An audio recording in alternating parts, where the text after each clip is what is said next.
नमस्कार, मैं प्रोफेसर सतीश चंद्र झा अपने चैनल में आपका पुनः स्वागत करते हैं।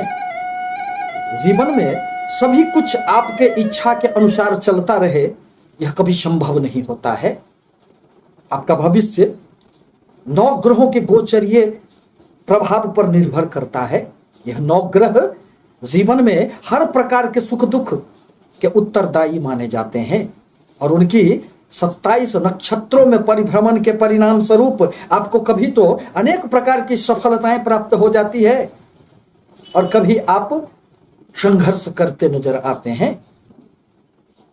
यही तो भविष्य की बातें होती है और जीवन में कर्म के साथ साथ भाग्य की भी आवश्यकता पड़ती है। भाग्यं फलति सर्वत्र न विद्या न च पौरुखम, अर्थात आपके सारे के सारे सामर्थ्य, शक्ति, ज्ञान, विद्या धरे के धरे रह जाएंगे जब तक कि आपको भाग्य का साथ न मिले। अब जहां तक धनु राशि का प्रश्न है तो धनु राशि का यह अक्टूबर माह की गोचर की कुंडली है। एक तो आपकी जन्म कुंडली है और दूसरा यह गोचर की संभावनाओं की कुंडली है। इन दोनों कुंडलियों के आधार पर ही आपके जीवन में परिवर्तन दिखाई पड़ते रहते हैं। अब जहां तक अक्टूबर माह में आपके ग्रहों की स्थिति के संबंध में देखकर यह अवश्य ही ज्ञात होता है कि निश्चित रूप से अक्टूबर का माह आपके कर्म क्षेत्र के लिए अत्यंत ही सुखद रहने वाला है, क्योंकि 2 अक्टूबर को ही बुध देव आपके कर्म स्थान में उच्चगत अवस्था में प्रवेश करेंगे और पूरे माह बुद्धदेव आपको अनेक प्रकार की सफलताएं आपके कर्म क्षेत्र में देने वाले हैं। यदि कहीं कोई आपके कार्यों में रुकावटें थी, यदि नौकरी में पद प्रमोशन रुके हुए थे, तो अब आपको निश्चित रूप से इस माह खुशियां प्राप्त होगी। एक और उच्च के बुद्धदेव जहां भद्र नामक राजयोग का निर्माण कर रहे हैं, वहीं सूर्य एवं बुध दोनों की बुद्धादित्य योग का निर्माण होने से आपको अपने कर्म क्षेत्र में सफलता के साथ ही साथ यश, प्रतिष्ठा, मान सम्मान की भी निश्चित रूप से प्राप्ति होंगे। दरअसल सूर्य को कर्म क्षेत्र में अतिरिक्त बल मिल जाता है और मंगल देव जब भी कभी कर्म क्षेत्र में आते हैं तो वह कुल दीपक योग का निर्माण कर जाते हैं। अर्थात इन दोनों ग्रहों का कर्म क्षेत्र में बैठना एवं उच्च के बुध की स्थिति यह साफ संकेत करता है कि इस माह अक्टूबर माह में आपको अनेक प्रकार के अपने कार्यों, अपने नौकरी, अपने व्यापार में सफलताएं प्राप्त होने का समय आ गया है। दरअसल धनु राशि के आपके धन स्थान में शनि देव की स्थिति है। आप साढ़े साती के अंतिम सफर में चल रहे हैं और शनि देव कुछ दिनों से वक्रगत अवस्था में थे। साथ ही साथ राहु देव की 9वीं दृष्टि का प्रभाव भी शनि देव पर था। परिणामतः अनावश्यक रूप से धन के खर्चे हो जाते थे। आपके सारे बचत की प्लानिंग धरे के धरे रह जाते थे और यूं ही अनायास ही अनावश्यक रूप से आपके धन खर्चे हो जाते थे। सब कुछ रहने के उपरांत भी कुटुंबों के साथ मतभेद की समस्याएं उत्पन्न हो जाती थी। आपके वाणी में भी कभी कभी कटुता का भाव उत्पन्न हो जाने के कारण अनेक प्रकार की समस्याएं उत्पन्न हो जाती थी। परंतु देवगुरु बृहस्पति अब आपके धन कुटुंब वाणी भाव में आ गए हैं। परिणामतः यहां पर बैठकर अब वह नीच भंग राजयोग का निर्माण करेंगे। साथ ही साथ अक्टूबर माह में दोनों ही ग्रहों की वक्रगत स्थिति से अब वह मार्गी हो जाएंगे। परिणामतः आपके कुटुंबों में, आपके परिवार में हर तरह की जो आपके प्रति संबंधों में एक कटुता उत्पन्न हो गई थी, अब वह समाप्त हो जाएंगे। अब आपके अचल संपत्ति में निश्चित रूप से वृद्धि होंगे, क्योंकि देव गुरु के प्रभाव से शनि की दुष्प्रभावों में निश्चित रूप से कुछ न कुछ कमियां आएगी और राहु देव का दृष्टि प्रभाव निश्चित रूप से निष्फल साबित होगा। दरअसल शनिदेव वक्रगत अवस्था में आपके अष्टम स्थान को देख रहे थे और चंद्रमा एवं शनि में शत्रुवत संबंध होने के कारण आपको स्वास्थ्य के संबंधित अनेक तरह की परेशानियां उत्पन्न हो गई थी, परंतु अब धीरे धीरे स्वास्थ्य में सुधार होंगे। कुंडली का अष्टम भाव आकस्मिकता का भाव होता है। शनि के प्रभाव के कारण आपके मन में बहुत सारी बातें गुप्त रूप से चला करती है। गुप्त रूप से ही अपने सारे कार्य करने का प्रयास आप करते हैं।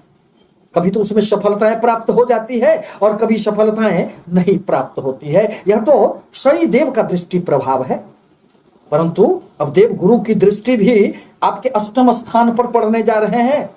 अतः अष्टम स्थान से संबंधित जितनी प्रकार की समस्याएं थी अब वह दूर हो जाएंगे। आपके मन में सुख का भाव जागृत होगा। दरअसल साढ़े साथी के अंतिम दौर में देवगुरु बृहस्पति का साथ मिल जाने के कारण आपके मन में जो किसी भी प्रकार की समस्याएं थी अब वह भी दूर हो जाएंगे।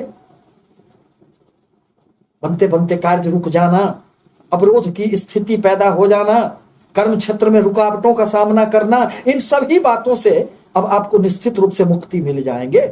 अब जहां तक आपके व्यापार स्थान का प्रश्न है तो इसके स्वामी बुद्धदेव बनते हैं, जो उच्चगत अवस्था में पूरे माह आपके कर्म क्षेत्र में रहेंगे, अर्थात व्यापारिक गतिविधियों में भी, व्यापार में भी अक्टूबर माह में आपको खूब सफलताएं प्राप्त होगी। दरअसल आपके लाभ स्थान के स्वामी शुक्रदेव बनते हैं, जो आपके द्वादश स्थान में विराजमान है। लाभ की निरंतरता तो बनी रहेगी, परंतु व्यय की अधिकता के कारण कभी कभी परेशानियों का भाव उत्पन्न हो सकता है, क्योंकि लाभ भाव के स्वामी का खर्चे के भाव में जाना यह साफ संकेत करता है कि भौतिक सुखों की प्राप्ति के लिए आपके बहुत सारे धन इस माह खर्चे हो सकते हैं। शुक्रदेव ही एकमात्र ऐसे ग्रह हैं जो द्वादश स्थान में आकर भी शुभ फल देने का कार्य करते हैं। व्यय की अधिकता तो बनी हुई रहेगी, परंतु वह अनावश्यक खर्चे नहीं होंगे। शुक्रदेव भोग के ग्रह होते हैं या विलासिता के ग्रह होते हैं, अतः आप अपने सुख के संसाधनों में विलासिता के लिए कुछ धन इस माह खर्चे कर सकते हैं। परंतु यदि बाहरी क्षेत्रों से आपके किसी भी प्रकार के व्यापार का संबंध है, इंपोर्ट एक्सपोर्ट के धंधों में आप जुड़े हुए हैं, मल्टीनेशनल कंपनियों में आप कार्यरत हैं, तो शुक्रदेव की कृपा से आपको निश्चित रूप से खूब सफलताएं प्राप्त होगी। दरअसल छठे स्थान में बैठकर राहुदेव आपको हमेशा ही आपके मन को अधीर करने का कार्य करते हैं। यह स्वास्थ्य संबंधित थोड़ी बहुत समस्या भी देने का कार्य करते हैं, क्योंकि राहु एवं केतु तो व्यक्तियों को हमेशा ही और निर्णय की स्थिति में डाल देता है। परिणामतः आपके द्वारा कभी कभी लिए गए निर्णय बहुत सही नहीं होते हैं। अब जहां तक आपके परिवार भाव का प्रश्न है तो इसके स्वामी देवगुरु बृहस्पति बनते हैं, जो आपके धन स्थान में विराजमान हैं। परंतु जैसे ही देवगुरु बृहस्पति वक्रगत अवस्था से मार्गी अवस्था में आएंगे, आपको भूमि भवन वाहन संबंधित अनेक प्रकार के रुके हुए कार्यों में पुनः गतियां आ जाएगी। देवगुरु बृहस्पति की अब 5वीं दृष्टि राहु पर आपके छठे स्थान पर पड़ रहे हैं। अतः ऋण लेकर अपने व्यापार में जो आपने अपने व्यापार को आगे बढ़ाने का कार्य किया था, अब निश्चित रूप से वह ऋण बैंकों को चुकता होने का समय आ जाएगा। परंतु किसी के साथ वाद विवाद से दूर रहना आपके लिए नितांत आवश्यक होगा। छात्रों के लिए यह माह अनेक प्रकार से सफलतादायक होगी, क्योंकि धनुराशि के पंचम विद्या बुद्धि संतान भाव के स्वामी मंगल देव बनते हैं, जो अक्टूबर माह में आपके कर्म क्षेत्र में विद्यमान है। अतः जहां छात्रों को अनेक प्रकार की सफलताएं प्राप्त होगी, वहीं प्रेमी जनों को प्रेम संबंधों में किसी भी प्रकार की समस्याओं से अब मुक्ति मिल जाएंगे। दरअसल 17 अक्टूबर को सूर्य का राशि परिवर्तन होगा और वह आपके कर्म क्षेत्र से फिर लाभ भाव में प्रवेश कर जाएंगे। मंगल देव भी 21 अक्टूबर को राशि परिवर्तन करते हुए वह भी आपके 11वें लाभ भाव में आ जाएंगे। अतः यह निश्चित रूप से कहा जा सकता है कि माह का उत्तरार्ध आपके लिए अनेक प्रकार के लाभ देने वाला होगा, क्योंकि कभी भी गर्म ग्रह यदि लाभ स्थान से अपना संबंध जोड़ते हैं तो अनेक स्रोतों से लाभ की संभावनाओं को बल प्रदान कर जाते हैं। माह के उत्तरार्ध में आपको अपने मित्रों के साथ भी खूब सहयोग प्राप्त होंगे। यदि किसी भी प्रकार के धन कहीं भी आपके रुके हुए थे वह भी अब आपको प्राप्त हो जाएंगे। परंतु इन दोनों ग्रहों की 7वीं दृष्टि अब आपके 5म स्थान पर पड़ेंगे। अतः माह का उत्तरार्ध प्रेमी जनों के लिए बहुत अधिक सुखद नहीं कहा जा सकता है, क्योंकि मंगल एवं सूर्य की दृष्टि प्रभाव के कारण अहं का टकराव हो सकता है। दाम्पत्य जीवन में निश्चित रूप से अक्टूबर माह में आपकी खुशियां बनी हुई रहेगी। अतः माह का पूर्वार्ध जहां आप अपने कर्म क्षेत्र में जितने भी तरह के ताना बाना बुनने का प्रयास करेंगे वह लाभ देने का समय आपका माह का उत्तरार्ध समय होगा। माह का उत्तरार्ध समय उन्हीं कार्यों के बदौलत आपको अनेक क्षेत्रों से खूब लाभ प्राप्त होंगे। व्यय की अधिकता तो थोड़ी बहुत बनी हुई रहेगी।